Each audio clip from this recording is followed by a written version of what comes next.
And welcome back to Let's Play Disgaea, Hour of Darkness. Last time we began our assault on the Gargantua, and this time we're going to finish our assault, maybe, possibly, I don't know, and hopefully rescue Jennifer at least. So let's head to the second main corridor. Beep, beep, blip, beep. Captain Gordon, incoming message from General Carter. From Carter? Okay, Thursday. Open a communication channel.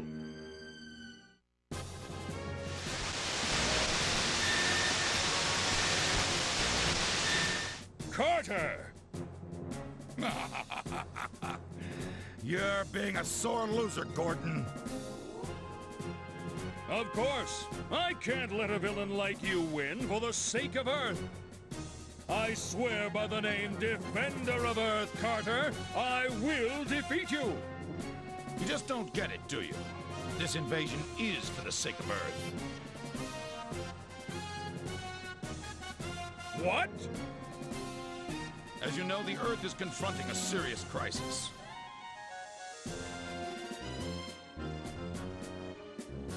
The boom in population, the rise in crime, and the shortage of natural resources.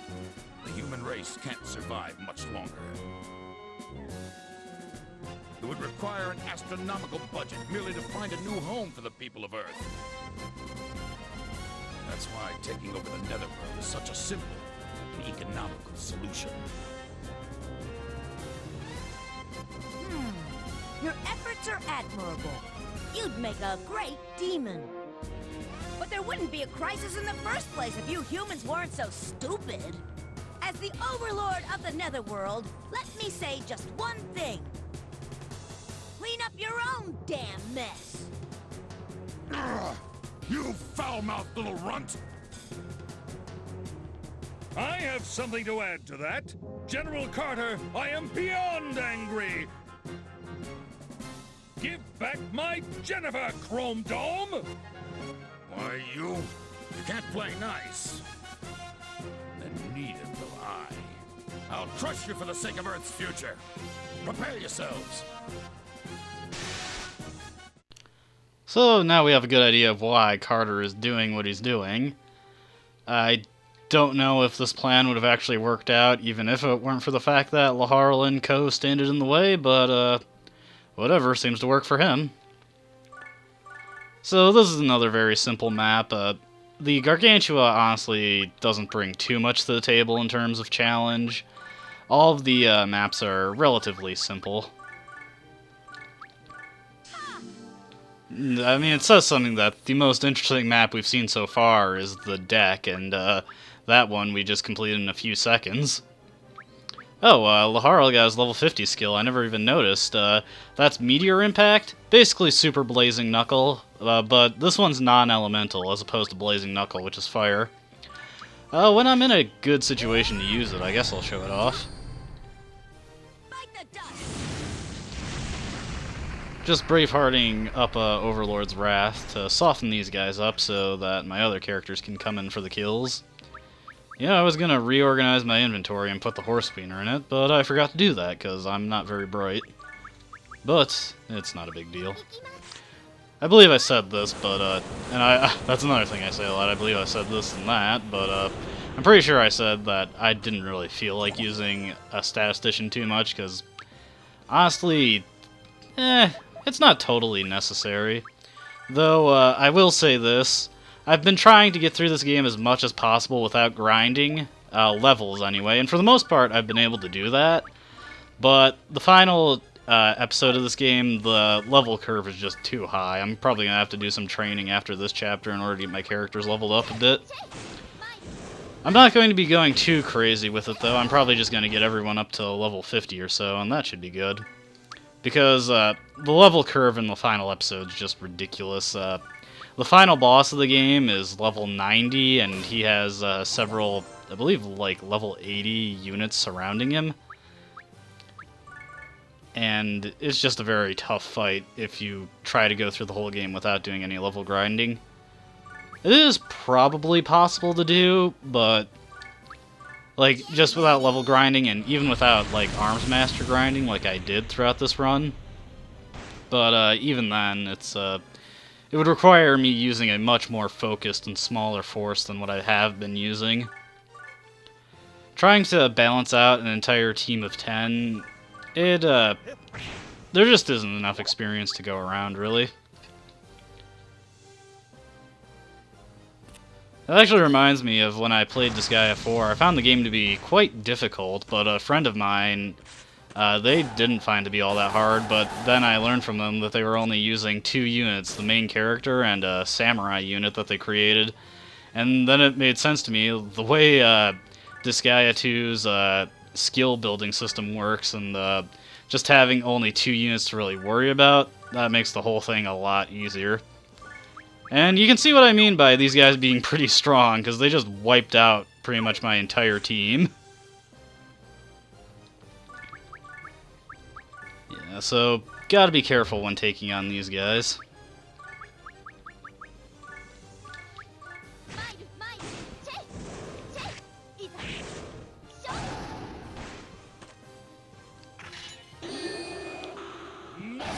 If I didn't have the strength to take these guys on, we'd probably be in a much worse state.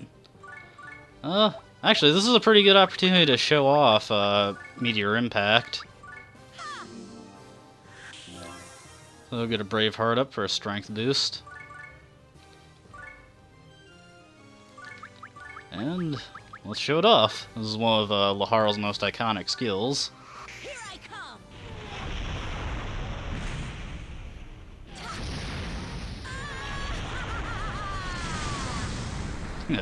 He's so happy to be just raining destruction on these poor fools. Sadly, that didn't do as much as I would have hoped. Although I did want to leave some for the rest of my characters to take out.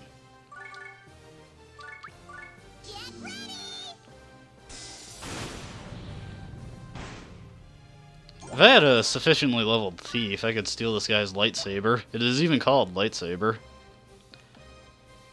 Many games that have mock lightsabers don't actually call them that. But, nope. This guy's got nothing to hide with that inspiration. Just like Guts doesn't have any of his internal organs to hide after that attack. Let's do a twin violent storm to take this guy out. Should mess him up pretty badly. But apparently not enough to kill him. Well, I don't know, maybe Fu's boosted damage here will do enough? No. Looks like Etna gets to save the day. I considered just using a normal attack, but I really don't want to chance it, so Impaler it is. And there we go. Overall not too bad, but as you can see, the enemies are getting quite powerful at this point in the game. Let's see if I can get any better armor for my characters. I think I've gotten the best stuff for pretty much everyone, but we'll check to see. Yeah, this is the best stuff I have available. This is one of the biggest difficulties of this game in particular, is that your money that you get just does not scale very well with what equipment would be ideal for the situations you're in. So you can take some pretty rough damage, but enough of that. The next stage. Kurtis! Glad you could make it, Gordon. I knew the hordes of security guards wouldn't be enough to stop you. I thought you might like to know. It's been 5 years since I lost my wife and daughter, and with them, my soul. Hey, he's giving us his life story. Should we attack now? No, we have to listen. The rival always has a tragic past. May I continue? Oh, please, by all means. As I was saying, it's been 5 years since I lost my wife and daughter, and with them, my soul. Back then, I was a top scientist, burning with a passion to save the Earth. If it wasn't for that fateful incident, 5 years ago? as a result of the explosion in the lab, I lost my family and 70% of my body. A group of anti-space development terrorists were to blame. You mean your wife and daughter were victims of that incident? That's right. You caught the culprits, but what comfort would that be to me? I swore to my wife and child, since the Defender of Earth couldn't do his job, I would take his place. And I became a cyborg to do just that. What good is the Defender of Earth if he can't save innocent people? A true defender would do anything in his power to save as many people as possible. I can't accept anything less. I will defeat you, Gordon, and claim the title of True Defender of Earth. That is the only path left to me. So that's it. I didn't know you had such a past, Kurtis. It was all due to my failings. Forgive me. But what you're doing now, Kurtis, is not the right way. What? I'm fighting for the sake of humanity. Invading the Netherworld might save the Earth, but it would require many sacrifices. Is that what you want? Is that really for the sake of Earth? You should know best what it feels like to be a victim, Kurtis. What will your wife and daughter think up in heaven? I am the Defender of Earth. My duty is to right what is wrong, even if it means that I must face a comrade in arms. I don't want to fight you, but this is for your own good. Here I come, comrade. Behold, the true spirit of a defender. Alright, so it's time for the boss fight with Kurtis. And compared to the stages we've been on so far, this one actually, as you can see, it's a bit rough in comparison. Whole field is covered in enemy boost plus 150%. So these guys can really ruin your day if you don't take out those panels right away. Kurtis himself has gotten a pretty big strength increase. I think he's either 5 or 10 levels higher than he was before. But more noticeable is that his stats are like twice what they were the last time we fought him. Luckily, I have an easy out for getting rid of some of these geo panels. If I can hit it. Uh-oh. Oh dear. Well, so much for that easy out. We're gonna have to get a bit tricky to do this. Well, actually. Perhaps I can just, Yes, I can. Okay. That's, much more effective than what I had planned on doing. Might take a couple of sacrifices, though, but... well, what can you do, really? Much more preferable to be hurt by these guys when they're not boosted as much as they would be otherwise. Actually, may as well use one of my junk units that can actually reach the guy. Apparently none of them can do that. This one can. Randy, it's time for you to save the day. He hasn't done much for quite some time. Whenever I deployed one of the older units, usually it was Mina. Yeah, her name was Mina. It's been so long since I've used them.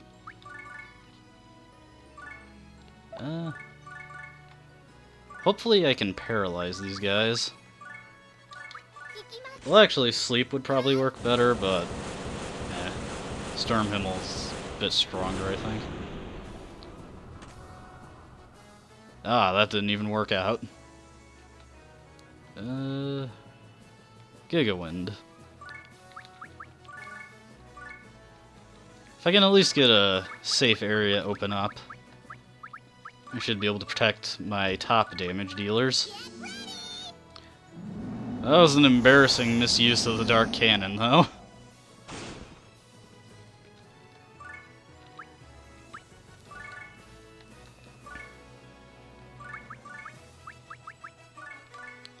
Oh well, it happens.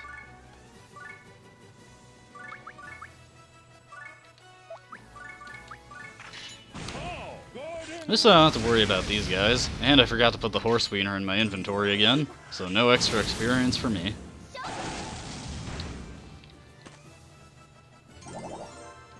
Still enough to get level ups, though.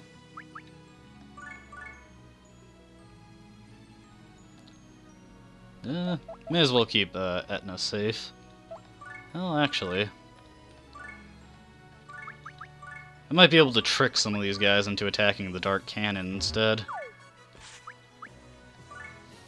We'll see what happens.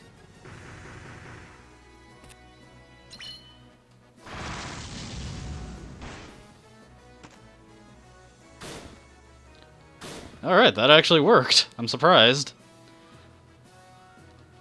Never overestimate the intelligence of AI.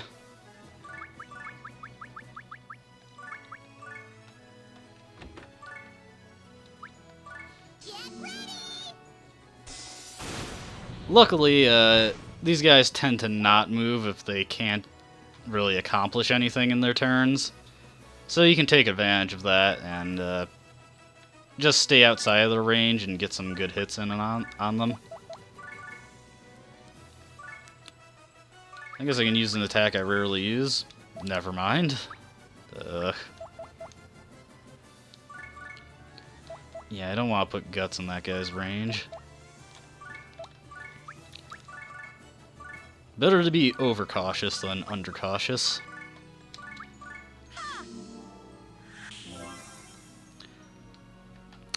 So we did get an explanation of Kurtis's motives and why he doesn't really care for Gordon.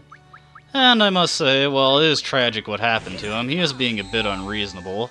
It's not like Gordon can have foresight into every crime that's going to be committed on Earth, no matter how tragic.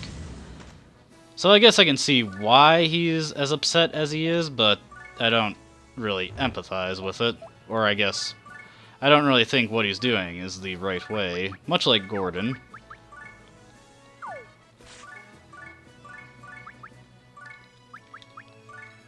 Gordon does seem to show some amount of regret for not being able to live up to Kurtis's expectations, though. And that was kind of disappointing.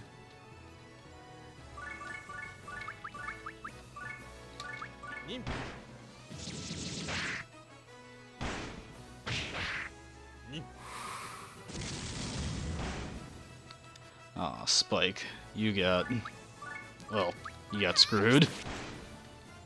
Sometimes things just aren't fair.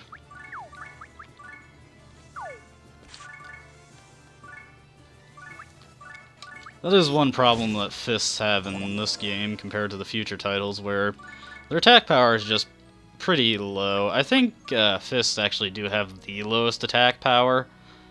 The reason it doesn't really I don't tend to notice it too much is I rarely use a strong spear users because Fists have more utility. And honestly, Fists have stronger skills, I feel.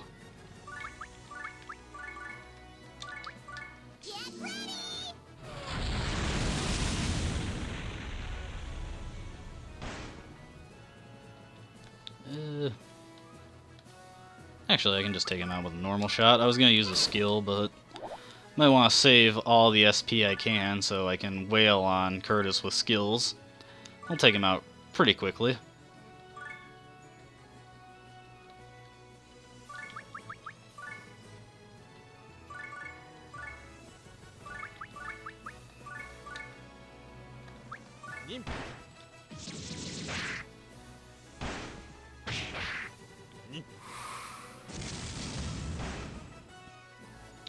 Alright.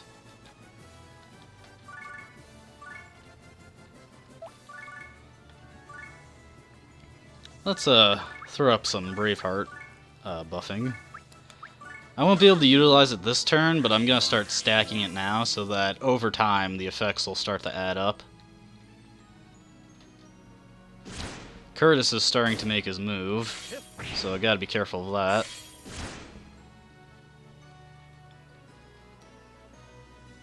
Oh, man.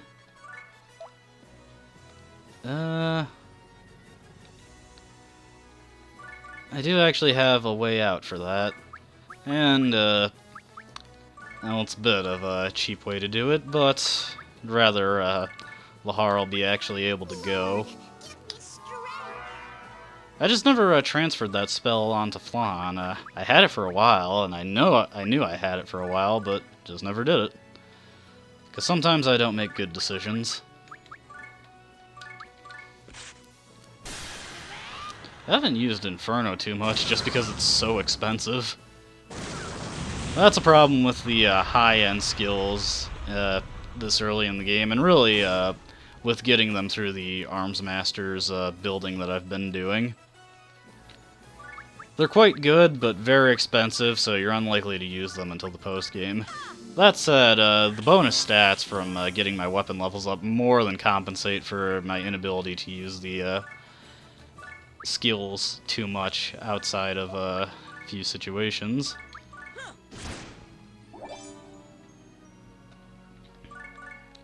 I hope Rising Dragon can take this guy out. It is a pretty strong skill.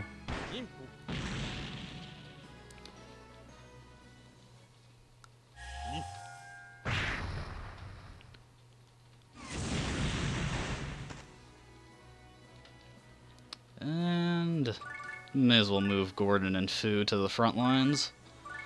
Give them a bit more to do. I was hoping Spike could take this guy out on his own, but looks like he's not going to survive this.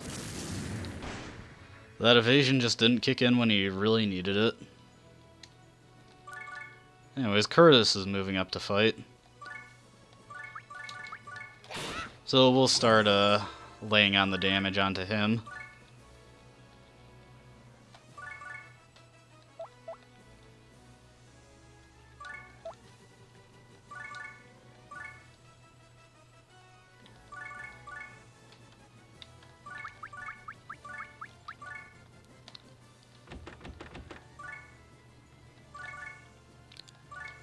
Just doing some setup here to maximize damage. He's weak to wind.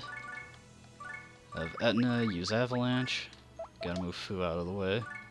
Move her into the base panel, that way she can go after Etna's also went. And Night Sever. This should maximize the damage I can do. I considered having Flan apply an additional Braveheart to Etna and Laharl, but this will probably do more damage overall. Especially since he isn't afflicted with the half damage bug, which I just thought of when I actually executed the attack. It's good to consider everything before you attempt to do these actions, but I am pretty short-sighted. Here I come!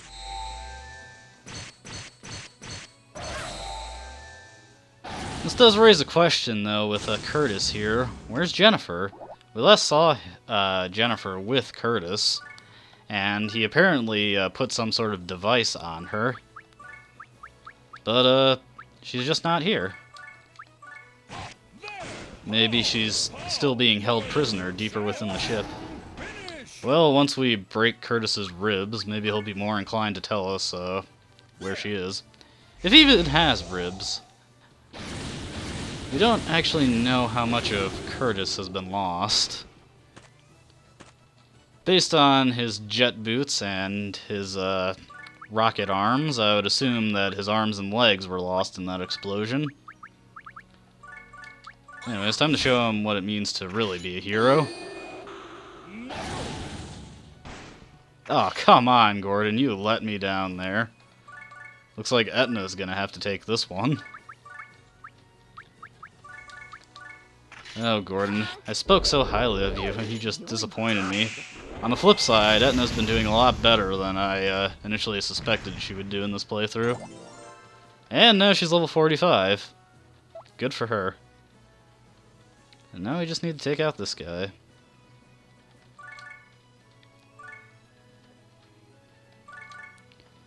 Can I hit with a Giga Ice from here? Let's find out. Yes, I can. That Staff Master is really working out for me. Then I'll throw Guts up so he can get a Tri-Burst in.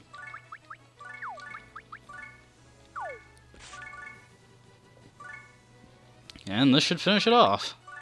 I usually like to get the boss as the last kill of the map, but I doubt we're killing Kurtis anyway, so may as well take out this guy in his place. there we go. Can be a bit tricky, but otherwise not too difficult of a boss fight. Let's watch the next scene. Well done. You've proven me wrong. I felt the true defender's spirit. The strength of your determination, even in this mechanical body. I lost. Now, finish me. Okay. We'll kill you in one painless blow. You can't! Kurtis, our battle has already ended. You tried to do what you thought was right. It's just that your sorrow drove you to do it in the wrong way. That's why I want you to fight by my side, as a comrade. How about it? Gordon, I could use a skilled person like you as one of my vassals. the Overlord's vassal. That doesn't sound too bad. But it seems that my body needs to recharge. I must sleep for a while. Gordon, be careful of Jennifer. Kurtis! Be careful of Jennifer? What does he mean by that? Be careful of... Jennifer?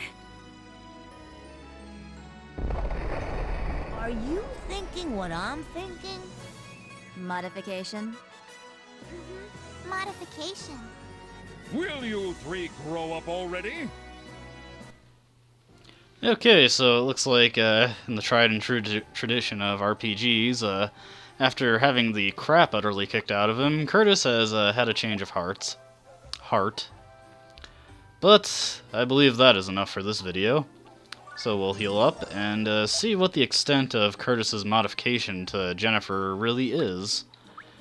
From what we've been hearing so far, it sounds pretty rough.